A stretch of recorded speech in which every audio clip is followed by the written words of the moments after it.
Hello everyone, welcome back to my channel. This is Samarpita. और मेरी तरफ से जिनका भी सिलेक्शन आईबीपीएस प्योर आईबीपीएस क्लर्क में हो चुका है उनको बहुत बहुत शुभकामनाएं and all the very best for your new journey. तो आज मैं आप सबसे मेरी इंटरव्यू की जो एक्सपीरियंस रही है उसके बारे में बात करने वाली हूँ। दैट इज़ एसबीआई पीओ 2021 का भी और 2020 का भी। तो मैं दोनों का कंपैरिजन करने वाली हूँ क्योंकि मेरी दोनों जो इंटरव्यू रही है वो दोनों ही बहुत डिफरेंट टाइप की रही है। मतलब जो लास्ट ईयर जो रही और इस ईयर जो रही वो काफ़ी दोनों में बहुत अंतर है। इसलिए मैंने सोचा कि क्यों ना दोनों ही एक्सपीरियंस आप सबके साथ मैं शेयर कर देती हूँ। Talking about the date of interview, this year it was on 14th February 2022, that is on Valentine's Day. फिर मेरी यहाँ से ट्रैवल करनी पड़ी थी ऑन एयर क्योंकि मैं त्रिपुरा से हूँ और इंटरव्यू गुवाहाटी की एलएचओ में हुई थी, that is local head office of SBI. तो मैं 13th ऑफ फेब्रुअरी को गई थी वहाँ पे। और फिर 14th ऑफ फेब्रुअरी को 12 बजे हमारी रिपोर्टिंग टाइम थी।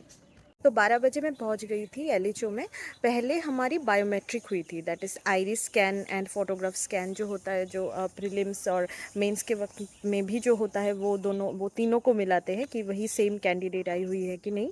उसके बाद हमारी डॉक्यूमेंट वेरिफिकेशन के लिए हमें बुलाते हैं। एक पैनल रहता है, like 5 to 6 officers of SBI वहाँ पर बैठे होते हैं और वो एक के बाद एक स्टूडेंट को बुलाते हैं और फिर बहुत ही माइन्यूटली वो हमारे डॉक्यूमेंट्स सारे डॉक्यूमेंट्स चेक करते हैं। बहुत सारे डॉक्यूमेंट्स रिक्वायर्ड भी होता है, कैरेक्टर सर्टिफिकेट से लेके आइडेंटिटी सर्टिफिकेट, फिर सारे मार्कशीट्स या फिर कहीं कोई भी डॉक्यूमेंट में अगर कोई भी प्रॉब्लम है, स्पेलिंग में प्रॉब्लम है या फिर एड्रेस में प्रॉब्लम है, कोई भी प्रॉब्लम हो आपको एक एफिडेविट भी करना पड़ता है इसके लिए। अदरवाइज़ आपको इंटरव्यू देना शायद मुश्किल हो सकता है। तो इसके बाद after we had our biometric and DV completed, उसके बाद हमें लंच दिया गया। फिर हमें एक वेटिंग रूम में भेजा गया और वहाँ पे हम बहुत टाइम तक बैठे थे। Like my interview I was called eight 3 PM। मुझे 3 बजे को मेरी कॉल आई कि मुझे जाना है इंटरव्यू के लिए। तो वैसे त्रिपुरा की कैंडिडेट्स के लिए जो होता है, जो मेरा लास्ट ईयर का जो एक्सपीरियंस है, हमें बिल्कुल लास्ट में बुलाया जाता है। लाइक हमारी इंटरव्यू लाइक अराउंड 6 और 6:30 को होते हैं। तो I was kind of surprised कि मुझे इतना पहले क्यों बुलाया। किसी भी मेरे स्टेट के किसी भी कैंडिडेट को नहीं बुलाया था। मेरे स्टेट से हम 3 लोग थे, एक लड़की थी और एक लड़का था, मतलब जनरल कैटेगरी का। बाकी कैटेगरीज़ के पहले हो जाते हैं। जनरल कैटेगरी का अलग दिन में होता है और SC ST OBC का भी अलग अलग दिन में होता है। तो जनरल हम 3 थे और मुझे पहले बुलाया। तो एक्चुअली क्या हुआ था, मैंने प्रीलिम्स सिलचर से दी थी, आसाम के सिलचर से। तो क्योंकि मेरे हस्बैंड वहाँ पे पोस्टेड है, उसके लिए मैं वहाँ से एग्ज़ाम दी थी। तो मेरा जो रोल नंबर था ना उसमें सिलचर का कोड था, तो अकॉर्डिंगली मुझे बुलाया जा रहा था, कोड वाइज कैंडिडेट्स बुलाए जा रहे थे। तो उनको लगा कि मैं शायद सिलचर से ही हूँ, तो इसलिए मुझे पहले बुला लिया। Like at 3 PM I was called, जो last time at around 6 PM I was called. तो they were total I think six people, like 5 sirs और एक मैम थी। और हमारा जो CGM है, CGM sir, that is chief general manager sir RS Ramesh sir, वो मिडल में बैठे थे और बाकी सब साइड में बैठे थे ऐसे यू करके। और फिर मैंने सबको ग्रीट की अंदर जाते ही, इंडिविजुअली ग्रीट की, दैट इज़ पहले गुड आफ्टरनून मैडम बोली, फिर इंडिविजुअली सबको गुड आफ्टरनून सर कह के ग्रीट की। उसके बाद उन्होंने बोला मुझे बैठने को, मैं बैठी थैंक यू बोली। और फिर उन्होंने मुझे CGM सर ने मुझे पूछा कि how are you Samarpita, how are you. तो मैंने बोला कि आई एम फाइन सर। फिर मैंने कुछ ऐसा किया, वो बहुत ही बोल्ड था, वो कॉन्फिडेंस भी लग सकता था उनको, बैक फायर कर सकता था, but I wanted to take my chance. मैं सजेस्ट नहीं करूँगी कि आप लोग भी ऐसा करें क्योंकि कभी कभी उल्टा भी पड़ सकता है ये, पर फिर भी मुझे रिस्क लेना था। तो मुझे समहाउ उनको कम्युनिकेट करना था कि ये मेरी सेकेंड अटैम्प्ट है और मैं सेकेंड अटैम्प्ट में भी इंटरव्यू तक पहुँची हूँ। ताकि इससे 3 चीज़ें हाईलाइट हो सकती है। That is first, that is मैं बहुत डेडिकेटेड और डिटरमाइंड हूँ। सेकेंडली, मैं बहुत ही हार्ड वर्किंग हूँ। और थर्डली, मैं गिव अप नहीं करती हूँ। मुझे लास्ट बार नहीं मिला, इसलिए फिर से मैं आ गई हूँ। मुझे यही जॉब चाहिए था, ये मेरी डिटर्मिनेशन है। तो मैं चाहती थी कि ये चीज़ मैं उनको कम्युनिकेट करूँ। और ये कम्युनिकेट करने के लिए एक बात ही बोलना ज़रूरी था कि सर, मैं फिर से आ गई हूँ। तो मैंने सर को बोला, सीजीएम सर को, sir I feel really privileged कि मुझे फिर से आपसे मिलने का मौका मिला। तो फिर उन्होंने बोला कि यस, मुझे आपका फेस, ये फ़ोटो जो लगाया है ना बायोडाटा फॉर्म में, वो देख के मुझे थोड़ा सा आप जानी पहचानी सी लग रही थी। तो फिर हाँ, थोड़ा सा बैकफायर भी किया। बैकफायर नहीं, एक्चुअली थोड़ा सा अनकंफर्टेबल उन्होंने मुझे फ़ील कराने की कोशिश की, क्योंकि नर्वस करने की कोशिश की, क्योंकि उनको लगा कि मैं तो ऑलरेडी एक्सपीरियंस्ड हूँ, एक बार इंटरव्यू हो चुका है।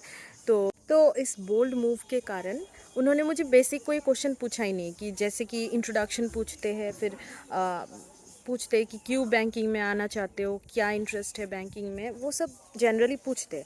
लेकिन मुझे नहीं पूछा, क्योंकि उनको लगा कि लास्ट बार तो इंटरव्यू दे के गई है, तो उसको तो ऑलरेडी वो सारे क्वेश्चंस पता होंगे, और पूछा भी होंगे हम लोगों ने। तो उन्होंने डायरेक्टली मुझे पूछा कि अगर आपको लास्ट टाइम नहीं मिला, तो इस बार तो आपने थोड़ा बहुत इम्प्रूवमेंट की होगी, थोड़ा बहुत ज़्यादा काम की होगी। तो कौन कौन सी जगह पर आपने ज़्यादा काम किया, मतलब कौन कौन सी सब्जेक्ट में ज़्यादा इम्प्रूवमेंट आप किस किस सब्जेक्ट में, या किस किस पोर्शन, किस किस एरियाज़ में लेके आई है। तो मैंने बोला कि सर, लास्ट टाइम तो मैं एक्सपीरियंस्ड थी नहीं, कैसा होने वाला था एग्ज़ाम कुछ भी पता नहीं था, बस मैंने प्रैक्टिस की और फिर समहाउ हो गया। लेकिन इस बार मैं एक्सपीरियंस थी, मुझे पता था कि कहाँ क्या क्या करना चाहिए, क्या क्या नहीं। तो उस एक्सपीरियंस के साथ मैंने जब प्रिपेयर किया, तो मुझे बहुत सारी सोर्सेस और भी पता चली, जैसे कि करंट अफेयर्स मैंने थोड़ा ज़्यादा पढ़ी, लाइक ज़्यादा सोर्सेस फॉलो की और ज़्यादा डिटेल्स में पढ़ी। क्वांट्स मैंने ज़्यादा प्रैक्टिस की। तो वो जो करंट अफेयर्स पार्ट था ना, वो उन्होंने वो पकड़ लिया और फिर वो मुझे स्टार्ट ही किया ऐसी क्वेश्चन से। तो उन्होंने बोला, तो ठीक है, आप मुझे बताइए कि एसबीआई का जो लास्ट क्वार्टरली जो प्रॉफिट रहा है वो कितना रहा है, एग्जैक्ट अमाउंट बताना। मुझे पता था, लेकिन एग्जैक्ट अमाउंट नहीं पता था। मुझे पता था कि अराउंड रुपीज़ 8400 तो मैंने वही बताई, सर अप्रॉक्सीमेटली इतना है। तो उन्होंने बोला कि 8432 तो उसी वक्त मुझे थोड़ा सा नर्वसनेस फील होने लगा, क्योंकि फ़र्स्ट क्वेश्चन था, और फर्स्ट क्वेश्चन में मैं एग्जैक्ट अमाउंट नहीं बता पाई। तो थोड़ी सी नर्वस हो गई, बट मेरा ये था कि मुझे वो नर्वसनेस दिखाना नहीं था, मुझे कॉन्फिडेंटली आंसर देना था। तो मैंने बोला, ओ ओके सर। देन उन्होंने मुझे रैंडम क्वेश्चन करना शुरू कर दिया। पूरा करंट अफेयर्स बेस्ड था क्वेश्चंस। लाइक ऐसा था कि उन्होंने पूछा 15 to 20 क्वेश्चंस, उन्होंने 10 मिनट्स में ही पूछ लिया। वो completely fact based one liner type current affairs थे। I studied a lot of GA. मैंने मेंस के वक्त बहुत सारी पढ़ी थी, रिवाइज भी की थी बहुत सारा, इसलिए मैं आंसर दे पाई थी, क्योंकि मैंने इंटरव्यू के टाइम कोई करंट अफेयर्स नहीं पढ़े थे। जस्ट जो बहुत ही करंट सिचुएशन रिलेटेड, जो भी इकोनॉमिक फाइनेंशियल कंडीशन रिलेटेड जो भी क्वेश्चंस थे, या फिर कुछ ऐसा जो मतलब बहुत ही इम्पॉर्टेंट था, वो ही सब पढ़े थे। जैसे कि अफ़गानिस्तान में जो हुआ, ऐसा कुछ जो मतलब डिटेल्स में जो पढ़ना होता है, जो न्यूज़ बहुत इंपॉर्टेंट होता है, वही पढ़े थे। लेकिन वन लाइनर बेस्ड, जो फैक्ट बेस्ड करंट अफेयर्स होते थे, वो कुछ नहीं पढ़े थे, क्योंकि इंटरव्यू में नॉर्मली ये सब नहीं पूछते। लेकिन उन्होंने वो जो मैंने बोली थी कि करंट अफेयर्स मैंने ज़्यादा पढ़ी है इस बार, वही पकड़ के मुझे बहुत सारे क्वेश्चंस किए, जैसे कि वर्ल्ड इकोनॉमिक फोरम की कहाँ एस्टैब्लिश्ड, कब एस्टैब्लिश्ड हुए हैं, देन कहाँ उनका हेडक्वार्टर है, वो हमेशा जो एनुअल कॉन्फ्रेंस रहता है उनका, वो कहाँ पे रहता है, इस बार हुआ कि नहीं, और कौन सी महीने में होता है। देन ग्रीन हाउस इफेक्ट क्या होता है, नेट ज़ीरो बाई कौन सा ईयर बोला है हमारी पीएम ने, कि नेट ज़ीरो बाई कौन सी ईयर वो कमिट कर चुके हैं। फिर नेट ज़ीरो क्या होता है, ग्रीन हाउस इफेक्ट क्या होता है। तो ऐसे ही बहुत सारे रैंडम जो करंट अफेयर्स वाले टाइप के क्वेश्चंस होते हैं ना, जैसे कि COP26 वो कहाँ हुआ था, वैसे क्वेश्चंस पूछने लग गए। मैंने जितना हो सके मैंने आंसर किया। तो एक जगह पे आके मैं थोड़ी सी रुक गई। दैट इज़ जब उन्होंने मुझे पूछा कि COP26 का जो भी इनिशिएटिव्स लिया गया है, वो उनके बारे में थोड़ा सा बताने के लिए। तो मैंने पढ़ी थी COP26 के बारे में, बट मेंस के वक्त पढ़ी थी, और मुझे थोड़ा बहुत इनिशिएटिव्स याद भी था, लेकिन आई वाज नॉट श्योर कि कौन सी कंट्री ने वो इनिशिएटिव ली थी, या फिर इंडिया से भी ली थी तो कौन सी ऑर्गेनाइजेशन ने ली थी। तो इसके लिए मैं थोड़ी सी रुक गई वहाँ पे, थोड़ी सी मतलब मैंने बोला कि सर इतना तो याद नहीं है। तो उन्होंने बोला कि आप ही ने तो बोला कि आपने करंट अफेयर्स ज़्यादा पढ़ के आई है। तो मैंने बोला सर वो तो मैं फिर भी नर्वस नहीं हुई, मैंने कॉन्फिडेंटली और स्माइलिंगली बोला कि सर सॉरी सर, एक्चुअली मैंने मेंस के वक्त इतना सारा करंट अफेयर्स प्रिपेयर की थी। इंटरव्यू के वक्त को तो मैंने करंट अफेयर्स ज़्यादा नहीं की, मैंने बैंकिंग। तो उन्होंने पूछा कि क्या किया, तो इंटरव्यू के वक्त क्या प्रिपेयर किया।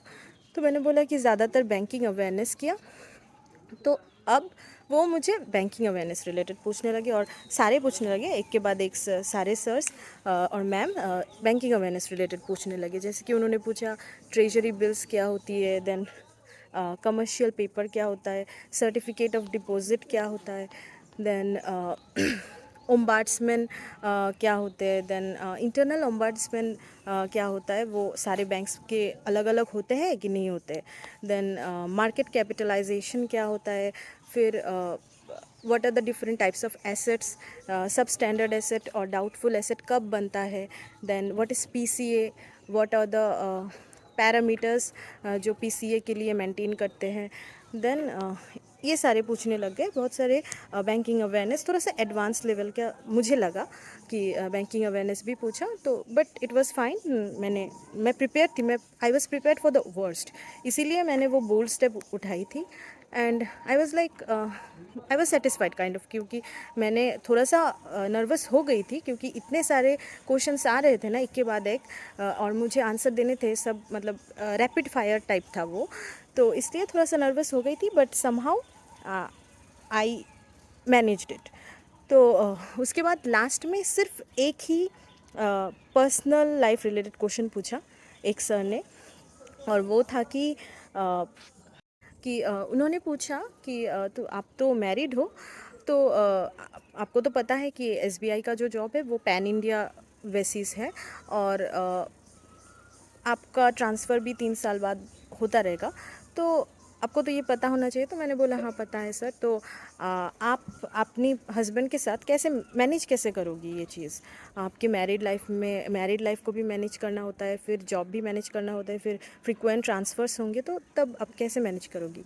तो एक चीज़ ऐसा होता है कि मुझे जो लगा, मैं पर्सनली बता रही हूँ, कि वो लोग बहुत सारा चीज़ें टेस्ट करते हैं, सिर्फ आपका नॉलेज नहीं, आपका प्रेजेंस ऑफ माइंड, आपका जो प्रैक्टिकलिटी होता है वो भी टेस्ट करते हैं।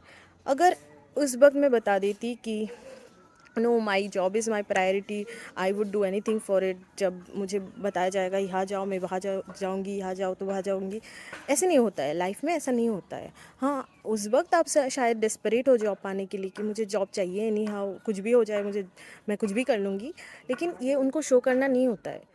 इनफैक्ट ये प्रैक्टिकल भी नहीं होता है। उस वक्त आपको ऐसा लग सकता है, लेकिन अल्टीमेटली जो होगा कि आपके लिए आपकी फैमिली, आपके मैरिज और आपके मम्मी पापा सब इम्पोर्टेंट होते हैं। आप ऐसे ही सबको छोड़ के चली जाओगी जब भी मौका मिलेगा, ऐसा नहीं होता है।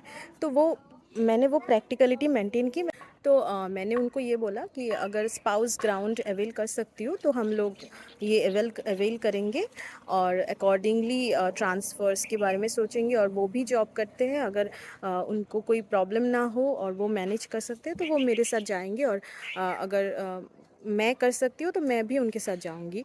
अगर मैं शिफ्ट हो सकती हूँ, ट्रांसफ़र हो सकती हूँ स्पाउस ग्राउंड के बेसिस पे, तो मैं उनके साथ जाऊँगी, या फिर वो हो सकते हैं तो वो मेरे साथ जाएंगे। वो बहुत ही अंडरस्टैंडिंग और इनकरेजिंग है, वो मेरा साथ देंगे इसमें। हम लोग मिल के मैनेज कर लेंगे, दोनों ही इम्पॉर्टेंट है, मैरिज एंड लाइक जॉब, तो हम दोनों को अकॉर्डिंगली मैनेज करने के लिए सोचे हैं अब तक। और वो भी बहुत सपोर्टिव है, वो भी मुझे सपोर्ट करेगा, इतना मुझे भरोसा है। तो मैंने ये बताई। तो उसके बाद उन्होंने बोला कि ठीक है अब आप जा सकते हो। फिर उन्होंने ये भी बोला कि all the best for your result. मैंने ये भी बोला कि सर आई होप कि इस बार मुझे मिल जाए, बोल के मैंने थैंक यू बोला सबको individually, thank you ma'am, thank you sir बोल के पोलाइटली वहाँ से निकल गई। तो ये था मेरी इंटरव्यू की एक्सपीरियंस। तो रही बात मेरी SBI PO 2020 की जो इंटरव्यू एक्सपीरियंस है, वो भी मैं बता देती हूँ इसी वीडियो में, क्योंकि वो इस बार का जो इंटरव्यू था और लास्ट टाइम का जो इंटरव्यू था वो बहुत ही अलग टाइप का था दोनों। इस बार का थोड़ा सा एडवांस लेवल लगा मुझे, और लास्ट टाइम का जो था वो बहुत ही नॉर्मल और बेसिक लेवल का था। तो बाकी प्रोसीजर्स सेम थी, लाइक द बायोमेट्रिक और डीवी वगैरह वो सिमिलर था, इस साल का जैसा था वैसा ही था। और after our DV was over, तब हमको एक वेटिंग रूम में पहुंचा दिया गया। वहाँ हम वेट करते रहे, हमें लंच भी खिलाया गया। और उस दिन वीमेंस डे था, 8 मार्च 2021 को हमारा इंटरव्यू था लास्ट ईयर। और बहुत ही पॉजिटिव सा माहौल था, क्योंकि the whole LHO was decorated with balloons and कुछ फंक्शन भी चल रहा था वीमेंस डे का। तो it was kind of very positive, but हम लोग थोड़ी से नर्वस थे क्योंकि इंटरव्यू था। तो हम लोग बैठे थे, लाइक हम त्रिपुरा से थे, तो त्रिपुरा से जो लोग थे, मतलब लाइक हम चार कैंडिडेट्स थे जो मेंस में सिलेक्शन जिनको मिली थी। लाइक तीन और लड़के थे और मैं एक लड़की थी। और हम लोग बैठे थे वेटिंग रूम में, और हमारा बारी लास्ट में हमारा बारी आया। पहले बाकी जो नॉर्थ ईस्टर्न स्टेट्स की वो पहले हो जाते हैं। इस बार भी त्रिपुरा का लास्ट में हुआ, पर जबकि मैंने बताया है first part of the video में कि मैं सिलचर से दी थी वो, तो वो उस कोड की प्रीलिम्स की जो कोड है उस कोड की वजह से मेरी इंटरव्यू थोड़ा अर्ली हो गया था। लेकिन उस बार मैंने त्रिपुरा से ही दी थी, तो मेरी कोड भी त्रिपुरा की थी, तो इसलिए हम लोग को एकदम लास्ट में बुलाया गया था। तो मैं सेकेंड लास्ट कैंडिडेट थी, and it was around 6 PM जब हमें बुलाया गया था। उसके बाद मैं इंटरव्यू रूम में एंट्री की, और फिर मैंने सबको गुड इवनिंग विश की इंडिविजुअली। पहले मैम को किया, देवर वन मैम और 5 सर्स थे, और फिर इंडिविजुअली सारे सर्स को भी की। उसके बाद जो हमारे CGM सर जो थे वो मिडिल में बैठे थे, और वो मुझे पूछे कि हाउ आर यू। तो मैंने बोला कि I am fine sir, but थोड़ी सी नर्वस हूँ। तो उन्होंने बोला कि नर्वस होने की कोई बात नहीं है, टेक इट वेरी कैजुअली। तो फिर उन्होंने पूछा कि मैं कहाँ से हूँ, तो मैंने बताई। फिर बोला कि tell us something about yourself. तो मैंने वो जो सेल्फ इंट्रोडक्शन होता है वो बता दी थी। उसके बाद उन्होंने मुझे पूछा कि अगर आप PhD कर रही हो तो how will you manage your job and PhD simultaneously, एक साथ कैसे दो चीज़ों को मैनेज करोगी। तो मैंने उसका भी आंसर दे दी थी। उसके बाद उन्होंने मुझे पूछा कि tell us something about the recent developments in the banking sector. तो मैंने 4-5 पॉइंट्स बता दी। उसके बाद उन्होंने मुझे यूनियन बजट के बारे में पूछा कि यूनियन बजट के बारे में जो भी पता है कुछ बताओ।